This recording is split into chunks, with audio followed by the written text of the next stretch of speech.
So when everybody leaves, it's just Elon sitting at home, brushing his teeth, just a bunch of ideas bouncing around your head. When did you realize that that's not the case with most people? I think when I was, 5 or 6 or something. I thought I was insane. It was just strange. Because it was clear that other people did not, their mind wasn't exploding with ideas. It was like, that's strange. I don't think you'd necessarily want to be me. People would like it that much. It's very hard to turn it off. It's like a never-ending explosion. All the time. Now is the time to overrule this administration's pledge to mediocrity. Listen, Tesla's a sell. You don't want to own this stock. You shouldn't even rent the darn thing. Why? Because beyond the hype, there's just not much going on here.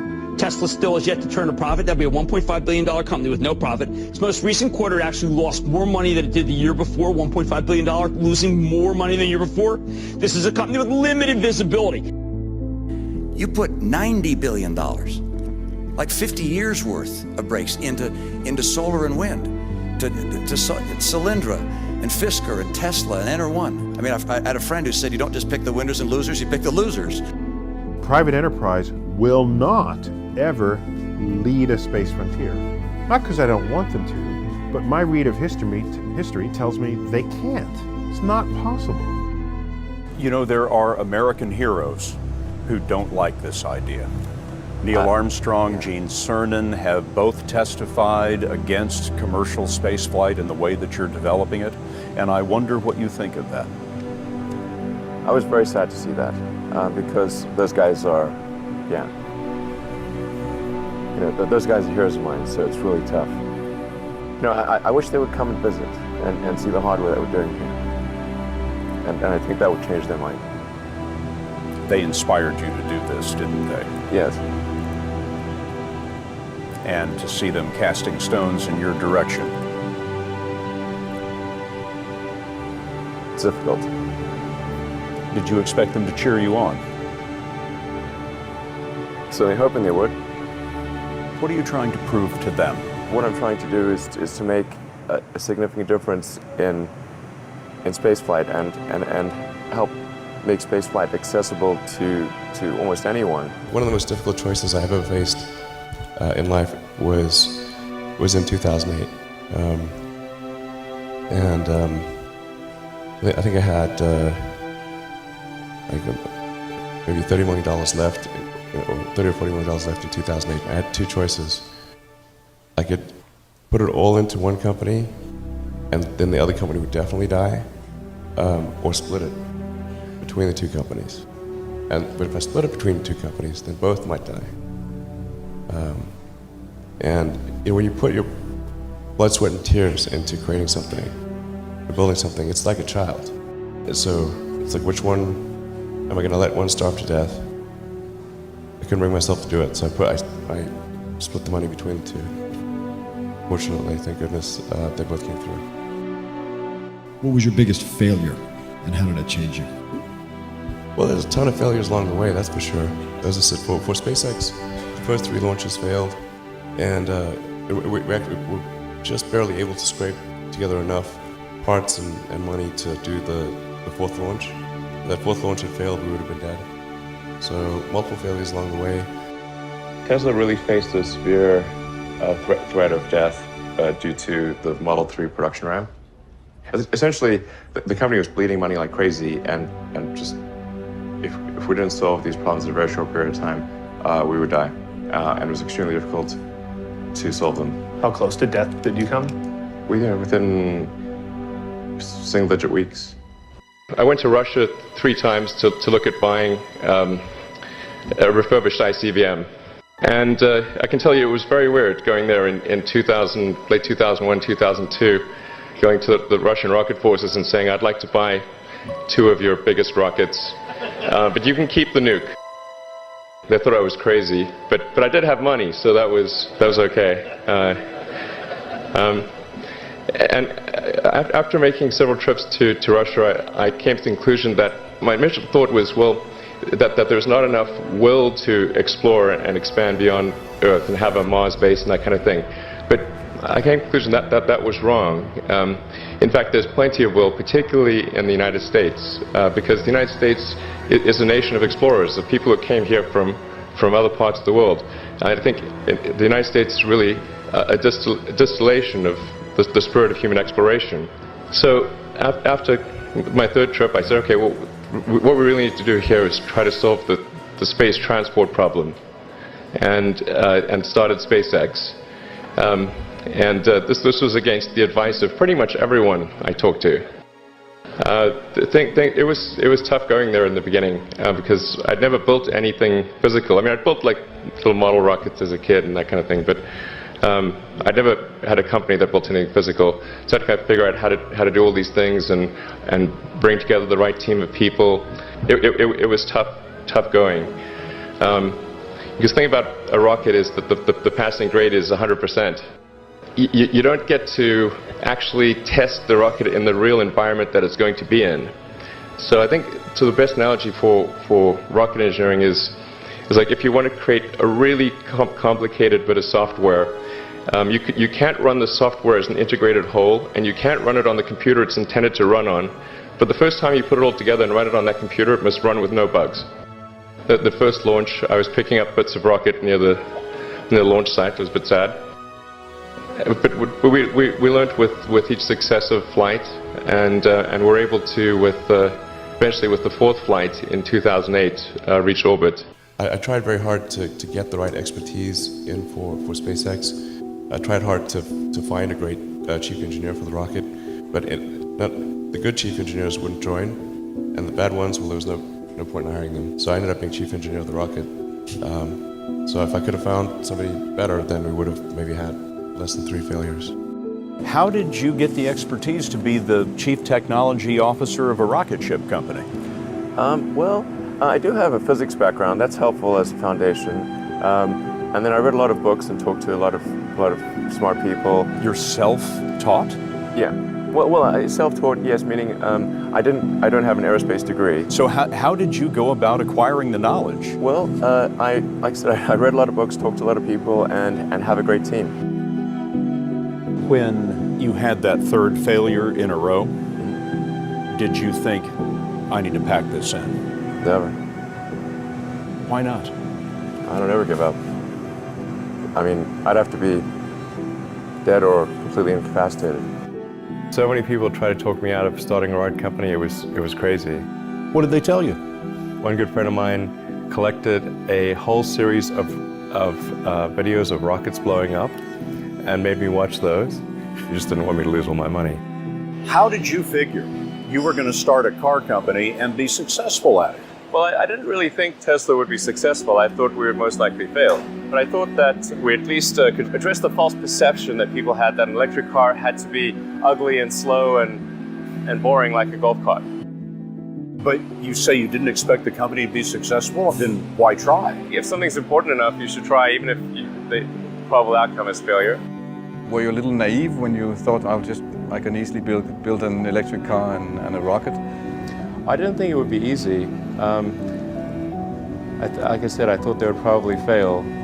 But like creating a company is almost like having a child. So it's sort of like, how do you say your child should not have food? So once you have the company, you have to feed it and nurse it, and take care of it, even if it ruins you. Yeah.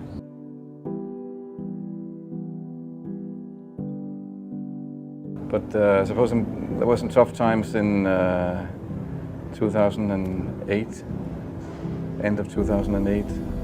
How did you get through that period of crisis? Yeah. Can we just break for a second? Sure, of course. Yeah.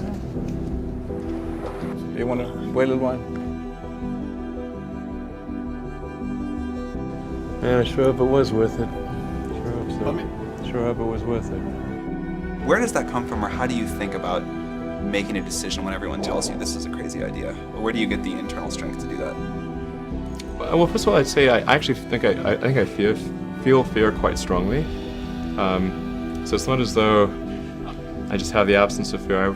I feel it quite strongly. But there are just times when something is important enough, you believe in it enough, that you do it in spite of the fear. People should think, well, I feel fear about this, and therefore I shouldn't do it. It's normal to feel fear. Like you'd have to do something mentally wrong if you shouldn't feel fear. Particularly if you're starting a company, you need to work super hard. So what does super hard mean? Well, when my brother and I were starting our first company, instead of getting an apartment, we just rented a small office and we slept on the couch. And we showered at the YMCA, and we're so hot up we had just one computer. So the website was up during the day, and I was coding at night, 7 days a week, all the time. And I sort of briefly had a girlfriend in that period, and in order to be with me, she had to sleep in the office. So work hard, like every waking hour. That's the thing I would say particularly if you're starting a company. And I mean, if you do simple math, say like, okay, if somebody else is working 50 hours and you're working 100, you'll get twice as much done in the course of a year as the other company. I think certainly being focused on something that you're confident will have high value to someone else, and just being really rigorous in making that assessment, because people tend to, a natural human tendency is wishful thinking. So a challenge for entrepreneurs is to say, well, what's the difference between really believing in your ideals and sticking to them versus pursuing some unrealistic dream that doesn't actually have merit? And that is a really difficult thing to tell you. Can you tell the difference between those two things? Right. You know? So you need to be sort of very rigorous in your self-analysis, and then just work like hell. I mean, you just have to put in, 80 to 100-hour weeks every week. All those things improve the odds of success. I think it's important that you really like whatever you're doing. If you don't like it, life is too short. If you like what you're doing, you think about it even when you're not working. I mean, it's something that your mind is drawn to. Even if you're the best, there's always a chance of failure. And if you don't like it, you just really can't make it work, I think. If you're creating a company or if you're joining a company, the most important thing is to attract great people. So either join a group that's amazing, that you really respect, or if you're building a company, you've got to gather great people. I mean, all a company is a group of people that have gathered together to create a product or service. And so depending upon how talented and hardworking that group is, and the degree to which they're focused cohesively in a good direction, that will determine the success of the company. So do everything you can to gather great people if you're creating a company. Then I'd say focus on signal over noise. A lot of companies get confused. They spend money on things that don't actually make the product better. So, for example, at Tesla, we've never spent any money on advertising. We put all of the money into R&D and manufacturing and design to try to make the car as good as possible. And I think that's the way to go. For any given company, just keep thinking about, are these efforts that people are expending, are they resulting in a better product or service? And if they're not, stop those efforts. Don't just follow the trend. So you may have heard me say that it's good to think in terms of the physics approach, or first principles, which is, rather than reasoning by analogy, you boil things down to the most fundamental truths you can imagine, and you reason up from there. And this is a good way to figure out if something really makes sense, or if it's just what everybody else is doing. It's hard to think that way. You can't think that way about everything. It takes a lot of effort. But if you're trying to do something new, it's the best way to think. And that framework was developed by physicists to figure out counterintuitive things, like quantum mechanics. So it's really a powerful method. The final thing I would encourage you to do is now is the time to take risk. You don't have, you don't have kids. As you get older, your obligations increase. So and once you have a family, you start taking risk not just for yourself, but for your family as well. It gets much harder to do things that might not work out. So now is the time to do that before you have those obligations. So I would encourage you to take risks now. Do something bold. You won't regret it. What's your mission in life? Why you do whatever you do? When I was a kid, I was wondering kind of what's the meaning of life? Like, why are we here? What's it all about? And I came to the conclusion that what really matters is trying to understand the right questions to ask. The more that we can increase the scope and scale of human consciousness, the better we are able to ask these questions. So I think that there's certain things that are necessary to ensure that the future is good, and some of those things are, in the long term, having long-term sustainable transport and sustainable energy generation, and to be a spacefaring civilization, and for humanity to be out there among the stars and be a multi-planetary species. I think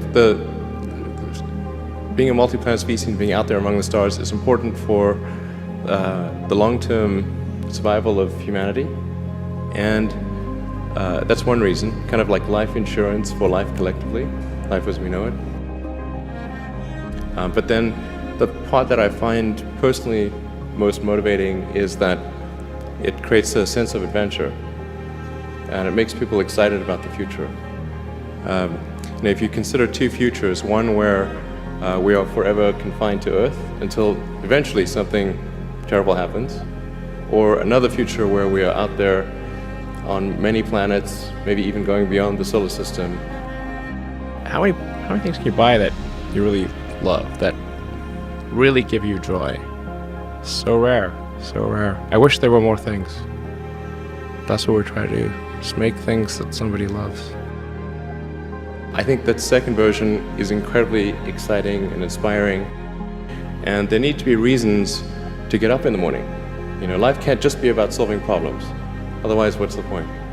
There's got to be things that people find inspiring and make life worth living.